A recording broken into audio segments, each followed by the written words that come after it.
안녕하세요. 라키아TV 이은성 약사입니다. 반갑습니다. 오늘은 저번 편의 무좀의 종류와 기본 수칙 편에 이어서 실제 치료제를 알아볼 거예요. 내용이 전편에서 이어지는 내용이니까 전편을 먼저 보고 오시고요. 자, 여러분의 문제점을 해결해 드릴 무좀 치료제에 대해서 이제 알아볼까요? 귀 쫑긋 세우고 잘 들어보세요. 먼저 성분별 제품 리뷰를 하기 전에 성분별로 어떤 특장점을 가지고 있는가, 어디에 적용시켜야 되나 분류를 잠깐 해볼게요. 시중엔 정말 많은 무좀 치료제가 쏟아지고 있지만 배열은 보통 두 가지로 크게 나눠요. 아무개 핀으로 끝나는 성분과 아무개 졸로 끝나는 성분과 이렇게 대부분 이 범주 안에 든답니다. 예를 들어 가장 대표적인 것을 뽑자면 테르비나핀, 클로르트리마졸, 부테나핀, 나프티핀 등이 있는데요. 테르비나핀의 경우 가장 많이 쓰이고 있는 성분인데 무좀을 일으키는 피부 사상균에는 선택적인 효능을 가지고 있어요. 그래서 가장 많이 쓰는 성분이죠. 아졸계 대비 피부 사상균을 억제하는 효과가 아주 뛰어나답니다. 하지만 피부 사상균이 아닌 칸디다나 어루러기 같은 거에는 효능이 확 떨어져요. 이에 비해서 클로르트리마졸은 피부 사상균에는 테르비나핀 대비 현저히 떨어지지만 테르비나핀이 없애지 못하는 칸디다, 기타 진균 등에는 효능을 가지고 있어서 굉장히 광범위한 항진균 효과를 가지고 있어요. 광범위한 대신 선택과 집중도는 떨어지는 거랍니다.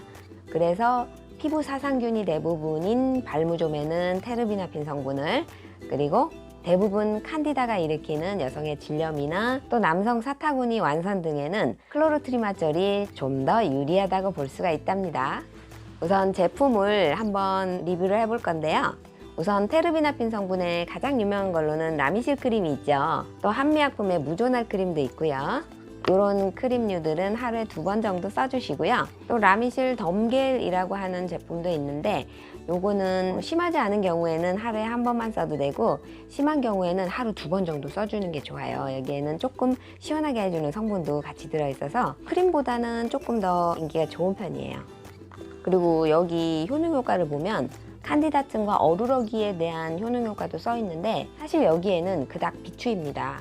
건조 시간을 줄이고 침투력을 개선시킨 터비뉴겔도 있는데 약물 투과도가 50% 이상 개선되었다고 동물 실험 결과도 실려 있네요. 반응은 좋은 편입니다. 그리고 요새 핫한 제품들이 있죠. 바로 요 테르비나핀 성분을 약물 지속 시간을 길게 설계한 원스 제품들이에요. 최초로 개발된 라미실 원스.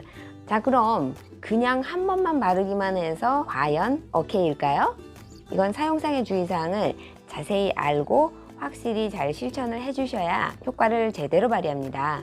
먼저 발을 씻고 드라이어로 충분히 말려준 후에 무좀 걸린 곳, 안 걸린 곳 상관없이 겉버선을 신듯 1.5cm 위에까지 또 발가락 사이사이까지 꼼꼼히 발라서 한 통을 한 번에 다 써야 합니다. 어떤 분들은 딱 무좀 걸린 부분만 이렇게 살짝 바르고 마시는 분들도 있는데 그러시면 효과가 없어요. 이렇게 한 통을 다 바른 후에는 또 말려줘야 해요. 말린 다음에는 24시간 동안 발을 씻지 않아야 합니다. 이거 꼭 지켜주셔야 돼요. 그러고 나면 여기에는 아크릴 피막이 형성이 되는데 약물이 2주 동안 지속적으로 침투하게 되는 겁니다. 그래서 각질이 두꺼운 무좀 같은 경우에는 각질 때문에 각질이 계속 떨어지잖아요. 그래서 막이 파괴가 되기 때문에 또 침투력도 약해지고 효과가 많이 떨어져요. 그래서 각화형 무좀에는 원스 제품들은 전부 다 비추입니다. 또 오래된 만성 포성 무좀도 그닥 추천드리고 싶지 않고요. 지간형 무좀에는 아주 효과가 좋습니다. 거의 한 4주 정도는 약효가 지속이 될 수가 있고요. 잘만 관리하시면 수개월간 재발이 없는 경우도 있어요. 요새 또 급부상하고 있는 티어실 원스가 있죠. 이 티어실 원스도 쓰는 방법은 라미실 원스와 똑같고요.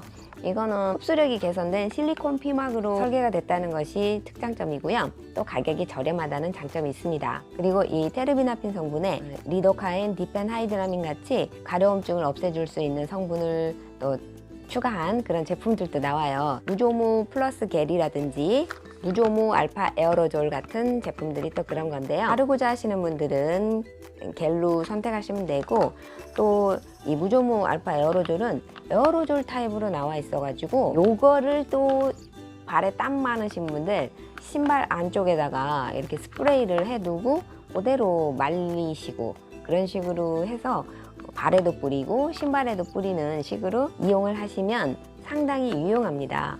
이게 이렇게 안개처럼 분사가 되거든요. 이 충전가스 때문에 엄청 시원해요. 발에 열 많고 땀 많은 경우에 강추예요. 테르비나핀 성분에 프로타미톤이나 L-멘톨을 넣어서 가려움증을 잡아주고 시원하게 해주고, 에녹솔론을 넣어서 염증을 잡아주는 그런 역할을 하고요. 그리고 또 무엇보다 우레아가 들어있어서 각질화된 무좀에도 쓸 수 있는 제품이 있어요. 터비나 플러스 크림이라고 하는 제품인데 PM 트리플 크림도 같은 성분 구성이에요. 자, 그 다음은 재발성 무좀에 나프티핀 성분이 있죠. 엑소데릴이라는 제품으로 출시가 되고요. 하루에 1회 바르시면 됩니다. 이런 스프레이 타입과 또 크림 타입의 두 가지가 나와요. 보통 스프레이 타입은 건조가 빠르기 때문에 바쁜 아침에 쓰기에 적당하고요. 또 습하고 땀나는 발에 쓰기에 좋아요. 그와는 반대로 크림 타입은 퇴근해서 저녁에 집에 와서 쓰기에 좋고요. 또 발이 건조한 경우에는 크림 타입이 더 좋습니다. 나프티핀은 피부 사상균의 항진균 효과와 또 세균에 대한 항균 작용, 또 항염증 작용을 세 가지를 동시에 가지고 있어요. 그래서 수포형 무좀이 세균 감염이 되기가 쉽잖아요. 그래서 수포형이나 재발성 무좀에 강추드립니다. 여기에는 특이한 게 손발톱 무좀에도 허가가 되어 있어요. 하지만은 손발톱 무좀 같은 경우에는 네일 라카 타입으로 하시는 것이 침투율 면에서는 훨씬 낫고요. 이거 같은 경우는 그 손발톱 무좀이 생겼을 때 그 주변부에서 번지는 것을 막거나 주변부를 케어해주는 용도로 이해하시면 될 것 같아요. 그 다음은 부테나핀 성분이에요. 부테나핀 성분의 가려움증을 없애기 위해서 리도카인과 시원한 청량감을 주는 디엘 캄파 같은 것을 넣었고, 바렌굿이라고 하는 스프레이와 겔의 두 가지 제형이 출시가 되고 있어요. 이건 지속성이 길어서 하루에 1회 사용해 주시면 됩니다. 제가 요새 많이 쓰고 있는 제품인데요. 치료 일주일 후에 비교해 봤을 때 항진균 효과가 부테나핀이 1이라면 테르비나핀은 0.68, 클로트리마졸은 0.29만큼의 효능을 보여요. 효과도 빠른 편이고 지속 효과도 좋아서 4주 후에 완치율도 높은 편입니다. 자, 지금까지 말씀드린 성분들로 우선 먼저 치료를 해보고요. 만약에 이런 걸 써도 안 듣는다 이러시는 분들은 피부 사상균이 아닌 기타 진균일 수도 있기 때문에 앞서 성분으로 잘 안 되는 경우가 있어요. 증상은 그다지 심하지 않으면서도 뭔가 잡히지 않는, 마무리가 안 되는 그런 경우거든요. 그런 경우에는 클로트리마졸 같은 아졸계의 성분을 써보면 좋은 효과를 보입니다. 누구나 잘 알고 있는 카네스텐 크림, 또 로마졸 크림, 이런 클로트리마졸 성분의 제품이 있고요. 또 미코나졸, 이소코나졸 같은 그런 성분도 있어요. 미코나졸은 습한 발에 괜찮고요. 클로트리마졸이나 트라보겐 같은 경우에는 오히려 여성 칸디다 질환에 더 많이 쓰입니다. 또 이 클로트리마졸 성분에다가 또 가려움증을 없애주는 프로타미톤, 리도카인, 또 L-멘톨 이런 것들이 성분이 포함된 스프레이 제품도 나오는데요. 이렇게 스프레이를 할 수 있는 그런 제형이에요. PM졸Q는 흔히 잘 아시는 껍데기 잘 벗겨지는 PM정하고는 다른 겁니다. 옛날에는 PM정액이라고 해서 살리실산, 페놀, 캄파가 들어있는 그런 제품이 나왔었는데, 이게 각화형 무좀에 껍질을 쭉쭉 벗겨내잖아요. 그런데 이것이 2017년도에 PM 외용액으로 리뉴얼되면서 성분이 좀 바뀌었어요. 살리실산은 그대로인데 페놀과 캄파가 빠지고 대신에 항진균 작용이 있는 에코나졸과 또 가려움증을 없애기 위한 리도카인이나 또 시원함, 청량감을 주는 L-멘톨 같은 것이 첨가가 되었어요.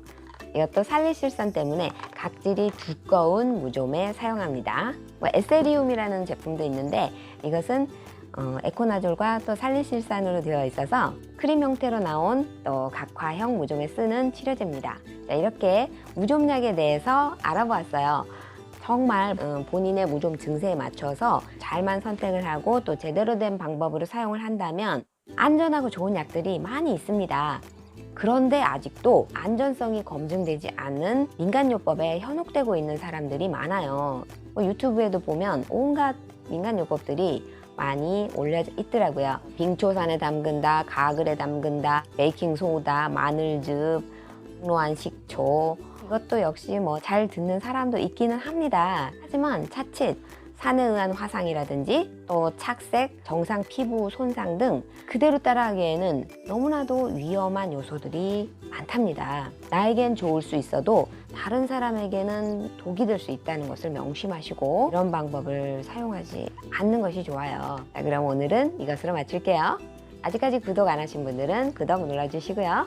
오늘 영상 도움이 되셨다면 좋아요, 또 유익한 영상 계속 받아보고 싶으시다면 알림 설정까지 부탁드릴게요. 다음에 만나요. 행복하세요.